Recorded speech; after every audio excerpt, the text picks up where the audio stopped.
አንድ ሰው የገዛ አባቶቹን ርስት ላለመሸጥ ሲል ሕይወቱን አሳልፎ ይሰጣል። በአንጻሩስ አንድ ኃያል ንጉሥ የአንድን ምስኪን ገበሬ መሬት ለመቀማት እስከ ምን ድረስ ይጓዛል?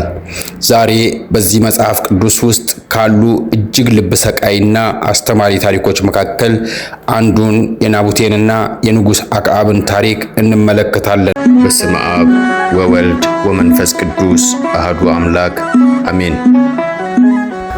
ታሪኩ የሚጀምረው በሰማርያ ነው። ንጉሥ አክዓብ በቤተ መንግሥቱ አጠገብ ያለውን የናቡቴን የወይን ቦታ ተመኘው። ለአትክልት ቦታ ይሆነኛል ብሎ አሰበ። ንጉሡ ለናቡቴ ያቀረበለት አማራጭ ፍጹም ፍትሐዊ ይመስል ነበረ።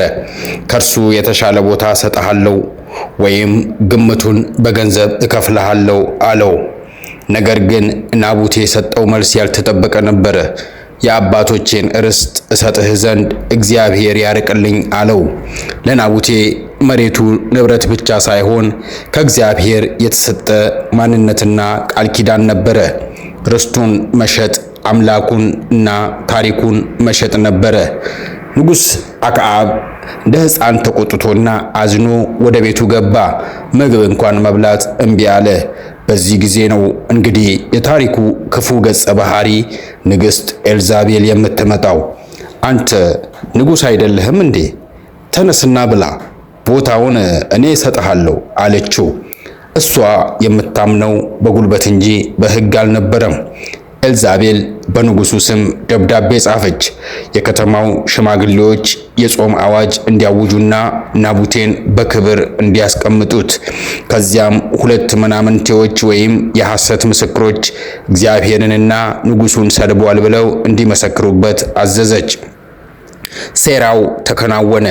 ንጹሕ ናቡቴ በሕዝብ ፊት ቀረበ። የሐሰት ምስክሮቹ ዋሹ። በዚያው ቅጽበት ከከተማ ውጪ አውጥተው እስኪሞት ድረስ በድንጋይ ወገሩት። ናቡቴ የሞተው ለርስቱና ለእግዚአብሔር ሕግ በነበረው ታማኝነት ነው። ናቡቴ መሞቱን ሲሰማ አክዓብ ወደ ወይኑ ቦታ ወረደ። ሊወርሰው ሊደሰትበትና የአትክልት ቦታ ሊያደርገው አቀደ። ነገር ግን እግዚአብሔር ሁሉንም ያይ ነበር።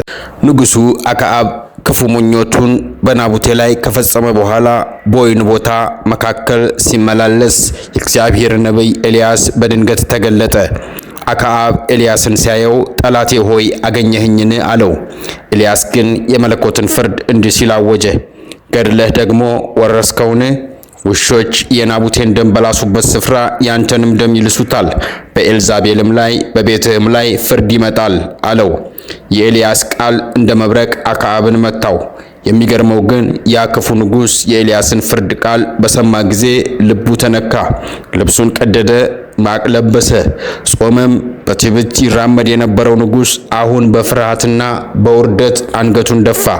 እግዚአብሔርም የአክዓብን መዋረድ ባየ ጊዜ ወደ ኤልያስ መጣ። አክዓብ በፊቴ እንደተዋረደ አየህን? እርሱ በፊቴ ስለተዋረደ ክፉውን ነገር በልጁ ዘመን አመጣዋለሁ እንጂ በእርሱ ዘመን አላመጣውም አለው። አምላካችን ንስሐ የሚገባ ሰው እንዴት ሩህሩህ እንደሆነ እዚህ ጋር እንረዳለን።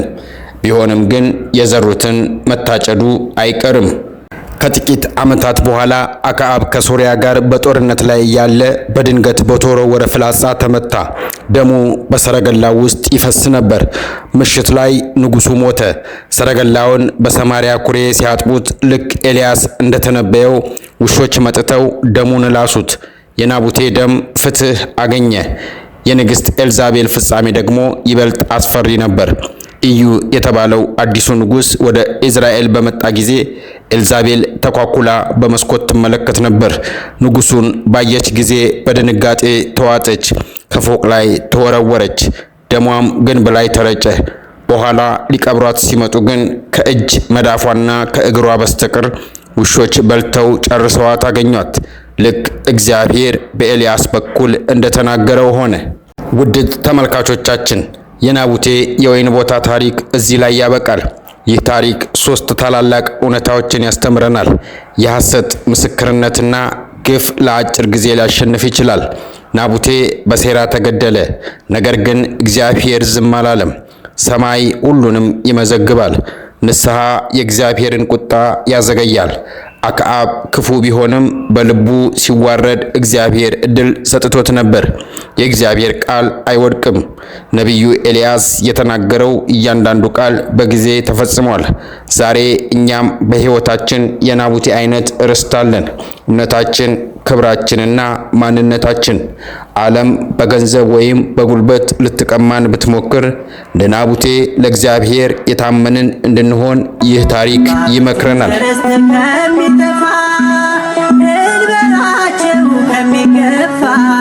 ኃጢአተኛው እኔ ልሙት በደለኛው እኔ ልጥፋ። ኃጢአተኛው እኔ ልሙት በደለኛው እኔ ልጥፋ።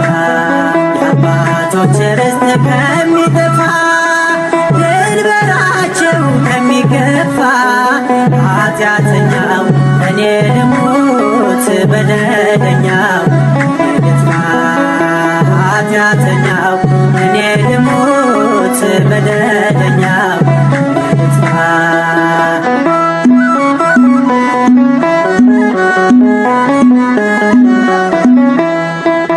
አክዓብ ሆይ ዝም በል ቦታዬን አልለቅም፣ ከአባቶቼ ርስት አልነቃነቅም። ብትሰጠውም እንኳን ሥጋዬን ለውሻ እምነቴን አልተውም እስከ መጨረሻ። ባላስብሽ ብዘነጋሽ ብረሳሽ ቀኜ ተሳኝ ተዋህዶን እምነቴ ነሽ። የአባቶች ርስት ከሚጠፋ ድንበራቸው ከሚገፋ ኃጢአተኛው እኔ ልሙት በደለኛው እኔ ልጥፋ። ኃጢአተኛው እኔ ልሙት በደለኛው እኔ ልጥፋ።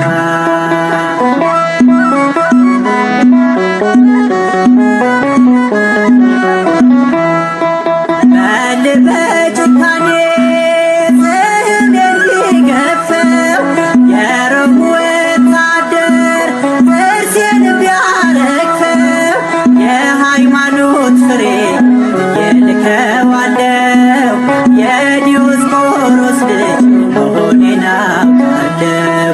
ባላስብሽ ብዘነጋሽ ብረሳሽ ቀኜ ተሳኝ ተዋህዶን እምነቴ ነሽ።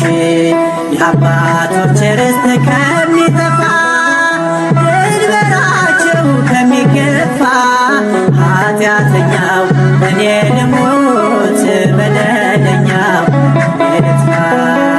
ኃጢአተኛው እኔ ልሙት በደለኛው እኔ ልጥፋ።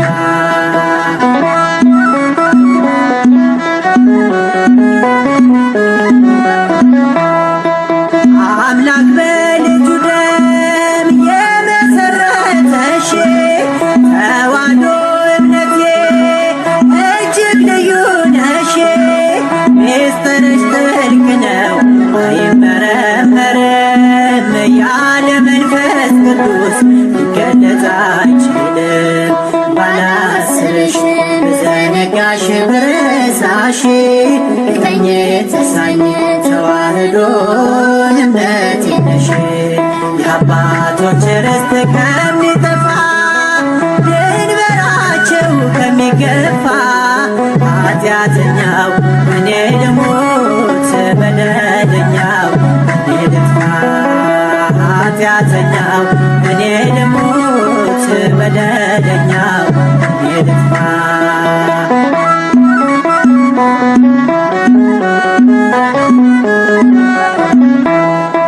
ነቢያት ሐዋርያት የተጓዙብሽ የሕይወት መገኛ ጸጋ የሞላሽ ወርቅ ገንዘብ ባጣ ኑሮ ቢከብደኝ ተዋህዶ ካንቺማ ምንም አይለየኝ። ባላስብሽ ብዘነጋሽ ብረሳሽ ቀኜ ተሳኝ ተዋህዶን እምነቴ ነሽ። የአባቶች ርስት ከሚጠፋ ድንበራ ከሚገፋ ኃጢአተኛው እኔ ልሙት በደለኛው ኃጢአተኛው እኔ ልሙት በደለኛው የአባቶች ርስት ከሚጠፋ ድንበራቸው ከሚገፋ ኃጢአተኛው እኔ ልሙት በደለኛው ኃጢአተኛው እኔ ልሙት በደለኛው